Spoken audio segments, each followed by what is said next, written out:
Hello, ladies and gentlemen, welcome to Coin Lady channel. I'll talk about cryptocurrency and we'll discuss the Great Reset. The latter will be labeled as an XRP video. If you're all new to the channel, the notifications will now reach you. To alert as many people as possible, I work on weekends.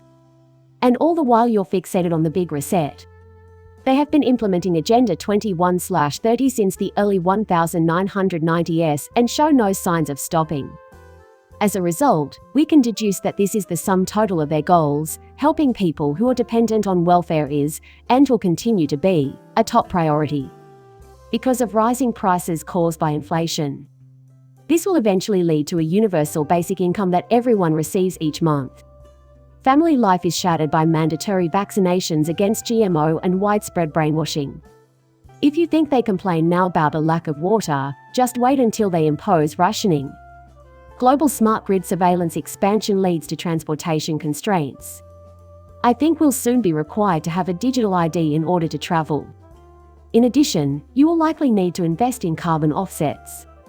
Everything eventually leads to communism, prison cities, planned economies, energy rationing, controlling wildlife control resources, endless war, and a centralized global government. The average person outside the crypto community is just now becoming aware of many of these issues. Apparently, CBDCs are a topic of conversation. However, they are unaware of how closely linked they are to the World Economic Forum and a major reset. Future carbon credits and climate change will be discussed. However, they're still missing the forest for the trees. They cannot foresee the impending attacks. They don't see the connection to the big reset either. As if on cue, the World Economic Forum recognized that transformations aren't merely occurring, but are also susceptible to our influence. We must brace ourselves for a more tense global community. Unwanted, unpopular, and against the will of the people, I believe a complete reboot is in order. In the end, it's up to the voters. Consider the current state of the world. Look at the crime rates in America's major cities, and you'll see that violence is at an all-time high. Along with homelessness, it's on the rise. Everything leads back to him, one of the most evil people on the planet. George Soros advocated for the use of force to establish a new global order. George Soros, a radical billionaire, has spent years using his wealth to bend American society to his ideal of a globalized world. Violent crime has increased dramatically since Soros installed woke soft on crime prosecutors across the country. Soros is the Democratic Party's largest donor, and he intends to increase his support for the pivotal 2024 election. That's why there's been a spike in criminal activity. Anyone who publicly expresses these views should be tried for treason. However, in the United States, it is legal. The impending World Economic Forum will pollute the Earth and its water supply with nano-aluminum particles by spraying them everywhere. But the problem is your personal carbon footprint. They worry about the carbon you emit while they jet around in private jets. If carbon was so bad, more trees and crops would be planted. Always keep that in mind. The weather is fine.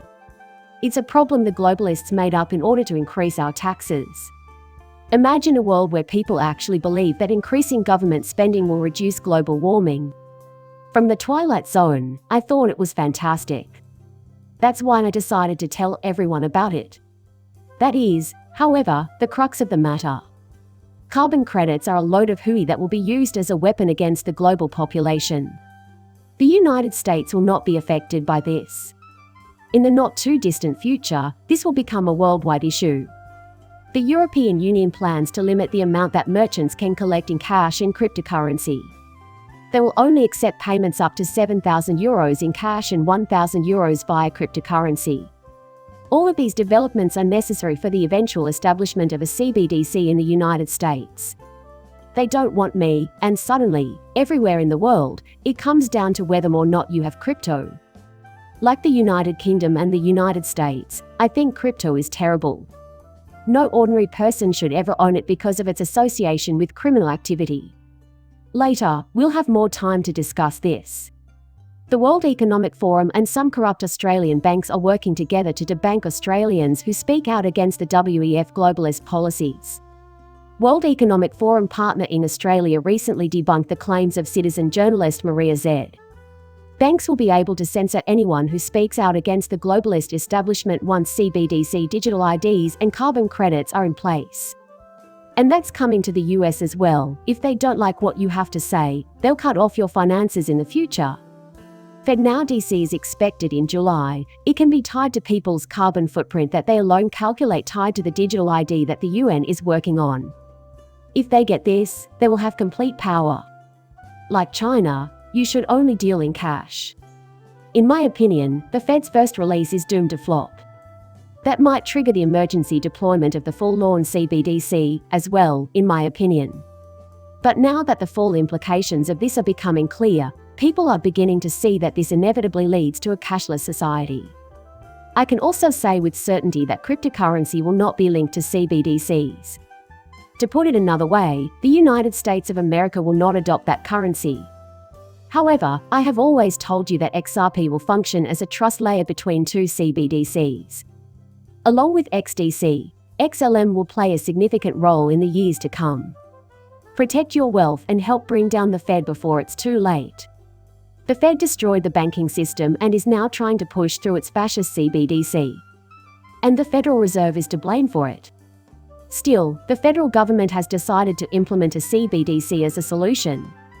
Even if things get much worse under his watch in the United States, they will still likely result in the implementation of a CBDC. And I think that's exactly what each one of them wants. They seek parity in the marketplace and a fresh start for nations saddled with $32 trillion in debt that humanity will never be able to repay. Therefore, it's more convenient to start over. So that's why I think they are trying to get it passed. The second round of US regulatory action has been dubbed Hard Operation Choke Point 2.0, and its supporters claim that it is an attempt to stifle the cryptocurrency industry by closing off its access to capital. First, I think we should discuss them going after the exchanges as a means of entering the cryptocurrency market. They are brainstorming ways to discourage cryptocurrency purchases, but withdrawal options remain open so that as many people as possible can get their money out. Are you holding it? They ask because I'm not wanted. What if, however, exit ramps disappeared in the distant future? What procedures would be necessary to withdraw cash or cryptocurrency? That's the million-dollar query. And no one has a clue. Of course. There is no one who can give you a definitive answer. People may guess, but it appears to me that XLM is constantly adding new passageways. As the value of cryptocurrency increases, there will also be opportunities to convert it into gold. For the simple reason that I anticipate that sparking an entirely new market in the long run. That is, however, just my speculation. And unless I give you something I can back up with evidence, I'm just guessing.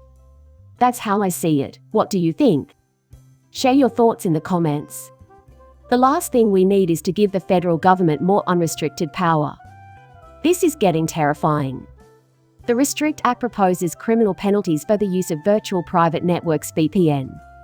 Republican lawmakers and digital rights activist Warren are concerned that a bill currently in the Senate that would ban TikTok would give President Joe Biden new powers without actually stopping the Chinese-based app. The bill has the support of the White House, which has pushed for it to be sent to Vice President Joe Biden's desk. Democratic Senator from Virginia Mark Warren and Republican Senator from South Dakota John Thune have worked together. According to the outlet, Anita Dunn, a senior advisor at the White House and a founding partner at the PR firm SKDK, urged allies to use the app before Vice President Biden's State of the Union address. The endorsement came shortly after the Chinese-based app hired SKDK. This is a major political maneuver that has little to do with TikTok, to put it another way. Our government is using this to invade our privacy even further. There's some VPN talk in there, and I believe they'll use this Restrict Act to keep people from getting into crypto. And I still think a digital ID will make use of this in the future. If you want to get online after the cyber pandemic that the Great Reset predicts and the recovery follows, you'll need a digital ID that doesn't look like it was recently updated. But if you give that Restrict Act some thought, I think it's going to come even faster. To access the internet, they will require you to reveal your true identity because they do not approve of VPN use. What's the trick? Informational digital identity. For my part, that makes the most sense. My thoughts on your social credit rating are as follows. The purpose of the pandemic is to have everyone get vaccinated, and the purpose of the vaccination is to have everyone get a vaccine passport. If you want a passport, you'd better get social credit, and if you want to obey the government, you'd better have a good social credit score. Food, medicine, housing, employment, travel, healthcare, and pretty much anything else you need can now be denied to you by the government. This is the process by which it eventually benefits the common man. The notation is CBDC. After that, a digital ID is preferable to a social credit score. Sooner or later, you end up being completely dependent on the system. And that is exactly what they are lobbying for now. Repeatedly, many times. Questions about the Federal Reserve's ability to issue a CBDC have been sidestepped by Chair Powell and former Vice Chair Brainard. Similarly, it appears that the Treasury has taken the lead in advancing CBDCs during the Biden administration. However, the Treasury should not be trusted. I'm telling you, I think the Treasury is way worse than the Fed, and that Janet Yellen is spinning a big story that will force us into CBDC. Certainly, we shall see. Australia's financial system will crash so hard that savings and super will be gone, and hyperinflation will ensue if the country doesn't abandon the USD before BRICS goes live. When the value of the US dollar begins to fall, hyperinflation will hit the country. You'll need that cash the man with the wheelbarrow is carrying if you want to buy food like eggs, butter, milk, and cereal. When the value of the dollar drops, it will cost you that much, so it's best to avoid banks until the situation improves. I think they are trying to get as many people as possible into the banking system at the moment, anticipating a bail-in. And then the subject of 400 won KS came up. What will happen in that area, I can't say for sure. I saw a lot of people's money disappear in 2008, so I stopped contributing to 400 won KS after that year. So, going forward, we need to see what happens with crypto's exit ramps. Despite this, I still think crypto has a bright future ahead of it. Consider this. Since it is digital and will operate, private networks will likely spring up all over the world regardless of whether or not a CBDC is in place. Since in the end, criminals always find a way to subvert the law. It's been happening forever. Here's the simplest explanation I can give you. Keep that in mind. At first, people were stealing cable TV, but then an answer was found. People then began stealing satellite TV, prompting the development of a countermeasure. Then people discovered free online TV streaming. They seem to have given up at this point. When authorities no longer have power over the populace, and as a result, people find more and more creative ways to avoid paying taxes, the same thing will happen with money. The event is inevitable. Consider that anything created by humans can be overcome. But that's just my guess. Please share your best wishes in the comments section below. I appreciate you all watching this video, and I'm going to end it now. Thanks to everyone who has watched my videos. I think you get the idea anyway. There is no script, so I use it on occasion. Sometimes I wander a bit off topic. It's all over today. Please like and subscribe my channel. See you later, bye.